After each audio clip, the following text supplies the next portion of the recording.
The Super Bowl is full of superstar talent this year. Both these rosters have a bunch of Pro Bowlers, all pros, the players who are the best at their respective positions around the NFL. These teams are great, loaded from top to bottom. So today, we are going to be breaking down the 10 best players playing in the Super Bowl this year. And a quick disclaimer and an honorable mention before we get into this. This will be based off who is the best player, not positional value, not, oh, this guy plays wide receiver, so we're moving him up a few spots over a guard. No, you are here based off your own merit. There may be some minor concessions made towards the top of the list for positional value, but overall, these are generally the best players, not the most important players. That said, honorable mention, Joe Thuney. He would be on this list if he had not been moved over to left tackle. He's one of the best guards, maybe the best left guard in the NFL, but he's just not quite as good at tackling. He may be a top 10 tackle, maybe a top 5 left tackle if I'm being overwhelmingly generous, but a top 5 player in his position does not crack this list this year. That should tell you how talented these teams are. I would agree with Thuney being on the outside looking in. There's all pros littered all over both of these teams, some of the best players at their respective positions, where there are some other high-end guys we were forced to leave out of our top 10 because there's so many good players. Coming in at number 10, we have Trent McDuffie, who is a phenomenal corner. A lot of people thought the Chiefs defense was going to take a step back this season because they lost L'Jarius Sneed in the offseason to the Titans via a trade. L'Jarius Sneed went on to become one of the worst corners in the NFL, getting benched in Tennessee, and Trent McDuffie went to rise to the occasion. Another all-pro season for him. He's excellent in coverage on the outside. He can play slot corner on the inside, covering some of those more shifty receivers, and potentially the thing he does best among corners is that he is excellent blitzing off the edge when that is what Steve Spagnuolo asks him to do. So the thing that makes him so good is the fact he is an extremely versatile corner, maybe not the best pure coverage guy, maybe not the best pure run defending DB in the NFL, but he does everything at an extremely high level. Yeah, McDuffie's a jack of all trades. I think he's a master of a few. You're underselling him a little bit on the coverage. He is among the 3 or 4 best in coverage, in my opinion, in the NFL. You factor all that other stuff he does on top of that, clearly he deserves to be on this list. At number 9, we've got Jalen Carter. And a lot of people thought Carter was going to have somewhat of a sophomore slump. He did not have a great second half of his rookie season. Lost the Defensive Rookie of the Year award to Will Anderson. That was not the case. Carter was phenomenal this season, a monster in the run game. You could not run up the middle on this Eagles defense in large part due to Jalen Carter. Very effective in the pass rush. Only 4.5 sacks, but a lot of pressures, a lot of collapsed pockets, and a lot of quarterbacks dealing with a very large, very angry man who likes moving at incredibly high speeds to the detriment of both his opponents and his teammates. Carter was great this year, deserved to be on the All-Pro team, a phenomenal player who's going to make it very hard for Kareem Hunt, Isaiah Pacheco, maybe even Mahomes on option to run up the middle on this Eagles defense. Yeah, his sack numbers may have gone down, but he went from 8 TFLs to 12 TFLs this season. He had 6 batted passes, second amongst defensive tackles in the NFL. He single-handedly won the Eagles, in combination with Saquon Barkley, won the Eagles the Rams game, having 2 sacks, a forced fumble, 2 batted passes, 3 quarterback hits. He was a major reason the Rams offense wasn't more successful than it was outside of course, it snowing. Yeah, the snow and a few other people. Zack Baun we'll get to later on the list. Phenomenal game as well. Carter, though, special player. Coming in at number 8, we have Lane Johnson. His reputation and name precedes himself. At the ripe age of 34, he was one of the best right tackles in the NFL, all-pro second team, purely dominant. The Eagles' offensive line is one of the biggest reasons Saquon Barkley was as successful as he was this season, reaching that coveted 2,000-yard mark. That is also an accomplishment that should be attributed to this offensive line, which Lane Johnson is a part of. The only real detraction you can make when it comes to Lane Johnson or maybe some of the members of this Eagles offensive line is that there are so many good players. So if you were to lose one of them, how big of a drop-off would it actually be because they have so much talent to make up for the loss? Well, you can say that about the guys on the inside, the offensive line. No Eagles interior guys going to be mentioned on this list. For the tackles, you would notice it if Mailata or Lane Johnson were left off this list or got out of the game early. It would be a big problem for the Eagles. The only reason we got Johnson this high up is I think Penei Sewell is better than him, a better right tackle, deserved that first-team All-Pro spot. He's not quite the best in the NFL anymore, but he's still one of the 3 best right tackles in the league. That is a non-debate at this point. You're not putting 2 guys, 3 guys over Lane Johnson. Phenomenal in the run game. Did not allow a sack the first 10 weeks of the season, I think. Just a really special offensive lineman. Speaking of special offensive linemen, We've got Creed Humphrey here at number 7, and you could make the argument Creed Humphrey is the best center in the NFL. I would not dispute you too heavily on that. I got some guys I prefer like Linderbaum, maybe Ragnow of Detroit I think is a little bit better, but Humphrey is an absolute beast. Phenomenal in the run game, opening up a ton of holes. The reason that pounding Chiefs run game is so effective is because they can always get 2-3 yards of push on the inside, thanks to Trey Smith, thanks to Joe Tooney at points, but thanks in large part due to Creed Humphrey. The snaps from Mahomes, generally perfect, a bit of an exception against the Bills where there was a few miscommunications, but overall he gets the ball back there fine, and he did not allow a single sack in 2024. Humphrey's great, first team All-Pro, deserve that absolutely. There are a few guys I prefer over him, but that's me nitpicking a few small idiosyncrasies in his game. By no stretch of the imagination does he deserve to be on this list. Most people who don't know offensive linemen, can name 5 offensive linemen in all the league, can name Creed Humphrey. He's that good. All you really need to say about Creed Humphrey, and of course the other Chiefs interior offensive linemen played a role in this with how good Trey Smith was, with how good Joe Tooney was when he was playing at left guard instead of left tackle, is look at the Chiefs offensive tackle play throughout the season,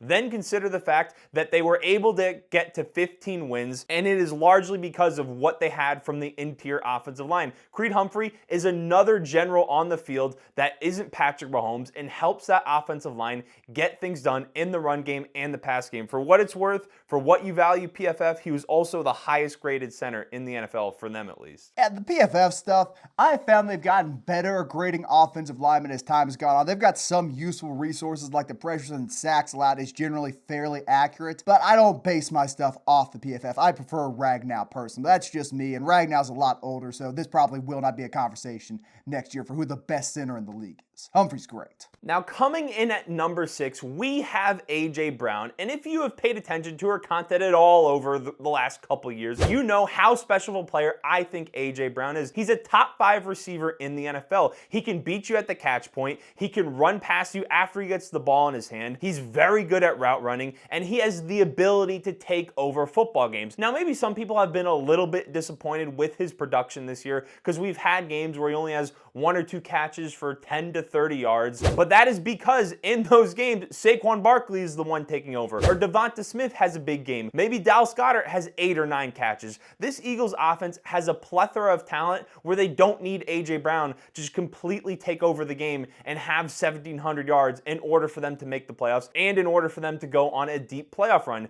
Yes, in the first 2 rounds of the playoffs, he wasn't overly productive, but last week against the Commanders, where really everyone on the Eagles offense ate, he had a big 4th down catch that was 30 yards down the field, picked up a couple pivotal 3rd downs where he made the play, and because defenses have to worry about him, that opens up Dallas Goedert down the field for him to have big games. It opens up Devonta Smith more. Defenses are worried about A.J. Brown and Saquon Barkley, and then the other very talented players on the Eagles offense make plays off of that. Week to week, I think I might say Creed Humphrey is a better player. I think A.J. Brown is the consensus 3rd best wide receiver in the NFL, but A.J. Brown worries me a whole lot more than really any offensive lineman can. I think he can just take over games at a moment's notice. If the Eagles are going to win the Super Bowl this year, they need to have one of those classic A.J. Brown 180 yards of tough physical running where he just bullies Trent McDuffie or whatever cornerback winds up on him and shows why he's one of the most physically dominant wide receivers we have seen since Calvin Johnson. Phenomenal player. The highs on him are higher than pretty much anybody besides the top 2 or 3 guys on this list. Deserves to be on here. At number 5, we've got Zack Baun, a player who was not known by most prior to this season.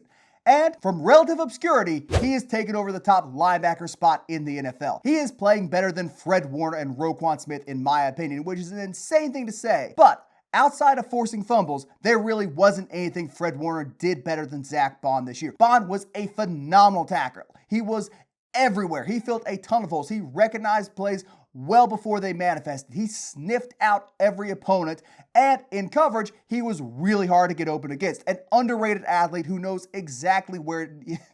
I realize I'm just describing a white guy here as I go through the superlatives of watching a lot of film, weight room grinder. And I'm not mean to do that on purpose, but Baun played at the highest levels of the sport. The Eagles defense was great this year, the best defense in football by some metrics. I think in large part that was due to Zack Baun taking that next step and really being the field general of this Eagles defense. Say what you want about the secondary, about Carter, about Jordan Davis, about the play they got from the defensive ends. Zack Baun was why this defense was so out of this world this year. He is going to need to have a big game to hinder Travis Kelce and to sniff out the Chiefs running backs. And if he's able to do that, Philadelphia will definitely win. I would say Saquon Barkley was more important, but you could make the argument Zack Baun was just as important. He went from not being very productive on the Saints over the last few years to having 151 tackles this past season. If he plays that 17th game, he may have led the NFL in total solo tackles. So he was incredible. The centerpiece of this defense, definitely deserved first team All-Pro. Coming in at number 4, we have Chris Jones, who hasn't been as statistically dominant this season,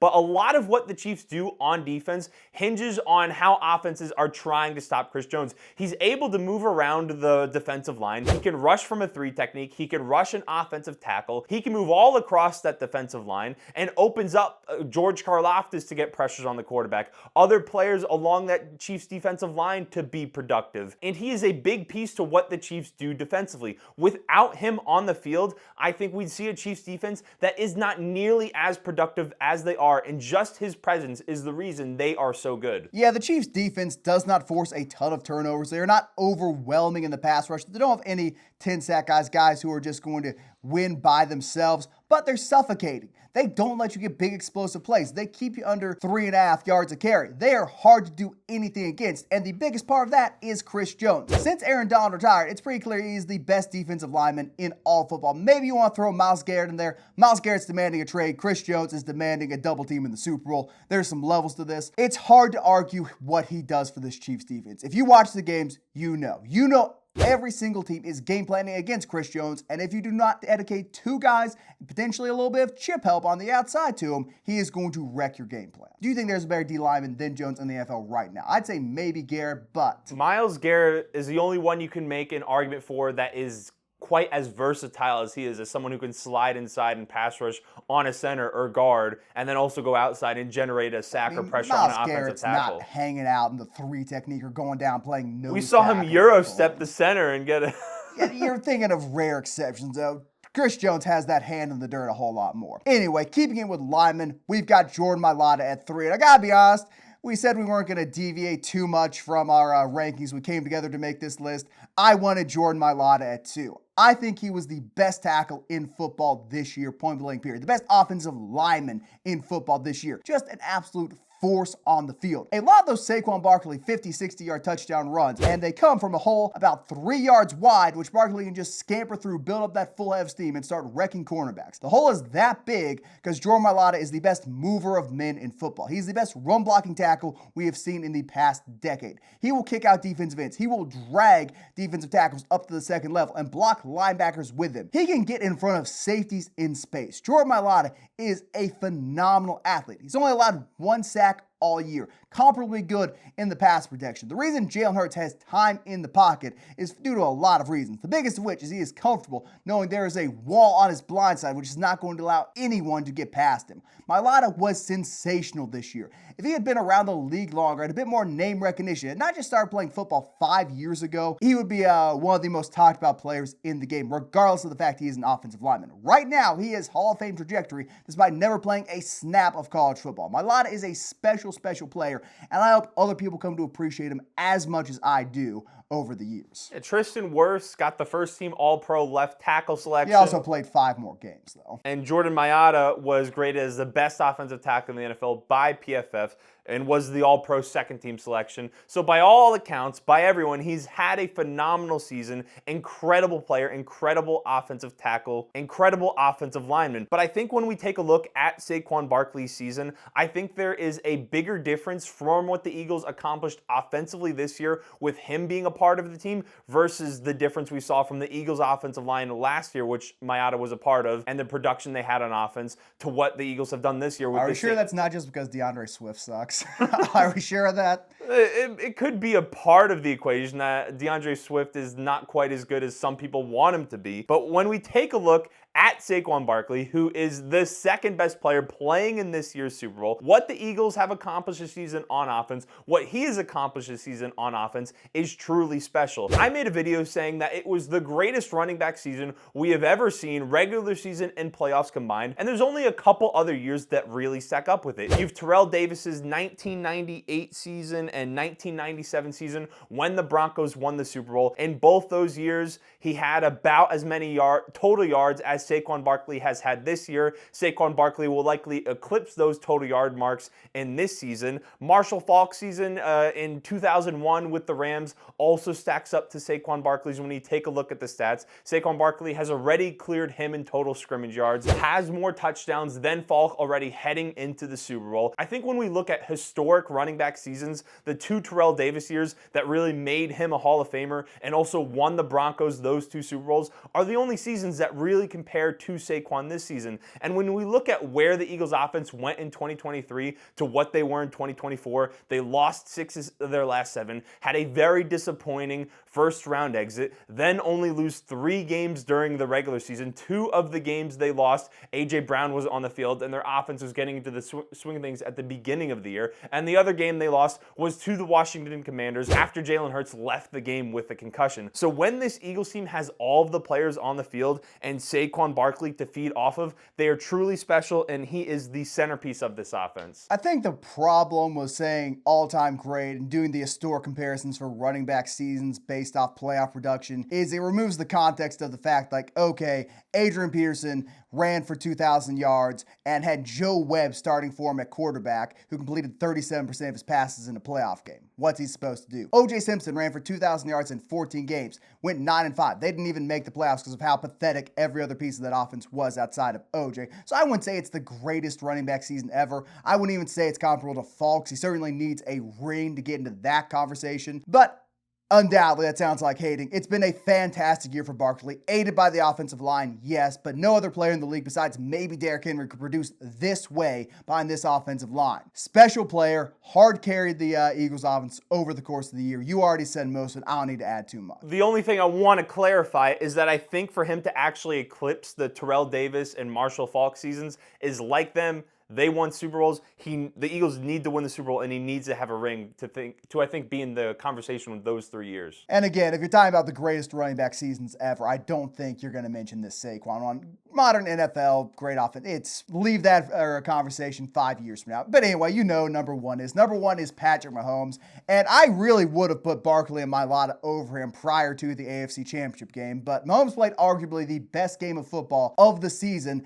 in a must-win game. The box score was not that impressive. It wasn't some 500-yard, 8-touchdown masterclass. But if you watch that game, you know how surgical Patrick Mahomes was. What he was able to do outside the pocket with his legs. What he was able to do with his arm. How he kept the chains moving at all times. Really, if you get in a 2-minute situation or are playing Patrick Mahomes and he has the ball, you are going to lose. Because not only is he going to take the ball downfield and score, but he is going to milk every last second of that clock down. There's no player more talented from a mental standpoint, arguably no player more talented from a physical standpoint than Patrick Mahomes. Yes, he didn't have that great of a regular season. He wasn't the first, second, or third team All-Pro player. Whatever. We know who Patrick Mahomes is. He is at worst going to retire the second best quarterback of all time, and we don't need to pretend anyone else is better than him. 8 playoff win streak. The last time they lost in the playoffs was January 30th of 2021. When you take a look at their last 2 seasons, since they lost to the Raiders in December of 2023, the only team Patrick Mahomes has lost to was the Bills this year, which he then took care of business in the AFC Conference Championship game. So he does not really lose. He shows up almost all of the time in the playoffs. The only times he didn't was against the Bucks in the Super Bowl when he had 2 backup offensive tackles playing for him against an elite pass rush that the Buccaneers had, and against the Bengals, which was rough, but he still threw for 3 touchdowns in that one. So playoff Patrick Mahomes may be the best quarterback we've ever seen, and if he wins this, the start to his career is definitely better than the start to Tom Brady's career. Yeah, but the problem with the narratives I've seen pushed around that, and this is going to sound like hating, no one considered Tom Brady the GOAT until like ring number 5. Tom Brady won GOAT stats because he is a marathon runner. Patrick Mahomes feels like more of a sprinter. It feels almost impossible that he is going to keep playing at this level till he's 35, just from a physical standpoint. Are you ready for the 6-peat? I say that. I say that. I'm reminding myself of that LeBron tweet, like, LeBron's 30, this fuckery can't go on for that much longer. I'm reminding myself of that, censor that, by the way. So maybe Mahomes is another decade exactly like this in the tank, and I'm just going to be miserable throughout it. Who knows? Either way, he's the best player in the Super Bowl. You don't appreciate great football? I don't appreciate a lot of things. That has been our top 10 players in the Super Bowl. Let us know what your rankings would be down in the comments below. Like the video, subscribe, use code Thicc on Underdog. Bonus cash up to $1,000, and we'll see you in the next one.